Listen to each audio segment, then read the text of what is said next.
Hello and welcome to Production Bytes. I'm your host Nick, and today I'm going to be showing you how to make a scream bass used by a lot of artists like Skrillex and Nero, and it's very popular within dubstep. This is a slightly more complicated sound to make than previous synths, but still simpler than you might expect, and as always this video comes in two parts. Firstly the basic setup, and then some common changes to help you personalise the sound and really make it your own.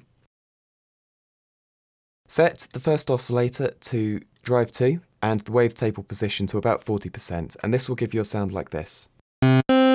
Next, something I like to do, but you don't have to do, is I'll set down the pitch of the oscillator at 48 semitones, which is 4 octaves. And the reason I do this is because in a moment I'll be using a filter, and in Massive, the cutoff frequencies of filters key track to the note you're playing. And it doesn't really make a difference if you pitch down the oscillator or not, as you'll just make up for it by raising the cutoff frequency a little higher relatively. But for the instructions I've written here, I found it easier to pitch down the oscillator than mess around with really specific ranges on the filter. So this gives you a sound like this then.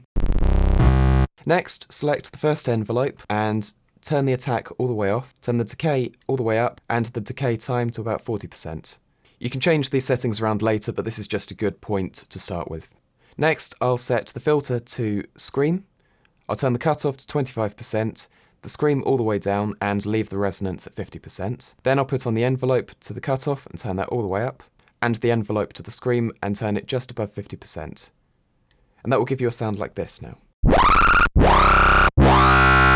At this point, just tune it by ear. You can change the pitch of the screen by tweaking this control here. And you can change the time it takes for the scream to happen on the decay.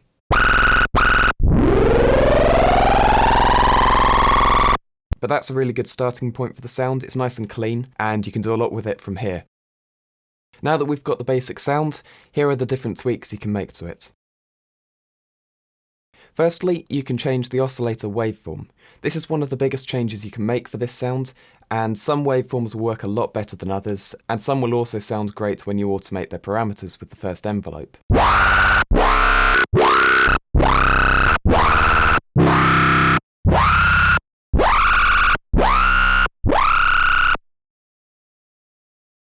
Add distortion and wave shaping effects. If you think the sound hasn't got enough bite or character, then this can make a big difference, and for a lot of sounds like Skrillex maybe uses, this is a must to include to some degree.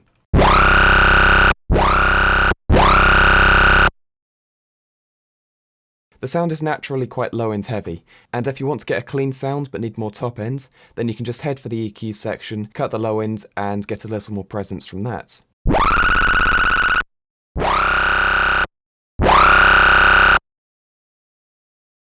Make use of the modulation oscillator. Especially for clean sounds, every parameter changes the sound in some way, and I've managed to get some really unique sounds out of it.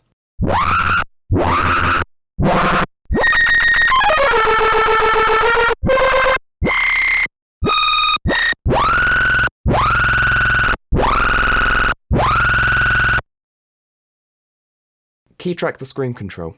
By default, the scream pitch will always be at the same pitch whatever note you play.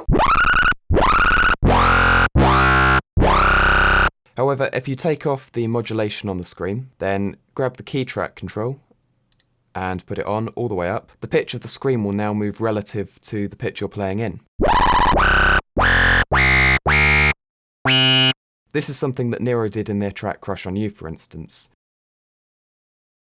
Do anything else you can think of. You can of course combine any of the above, and this synth has a lot of possibilities from the basic setup, so mess around and see what sounds good. It's usually good practice if you decide to modulate anything else, to use the first envelope for all of the modulation, as then the whole sound moves together, although in some cases an LFO to add a bit of movement can also work quite nicely. But with a bit of luck and a bit of skill, you can come up with some really good sounds like these.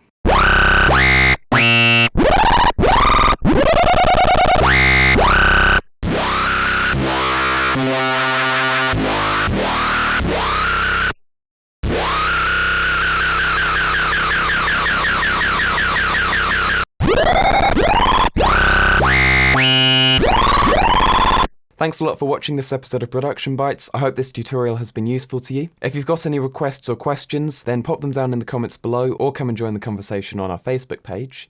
And if you want any more samples or massive patches, then we currently have a sample pack up for sale. There's a link on screen now, and I'll also pop one down in the description. But otherwise, thanks a lot for watching, please like, comment and subscribe, and I'll see you next time on Production Bites.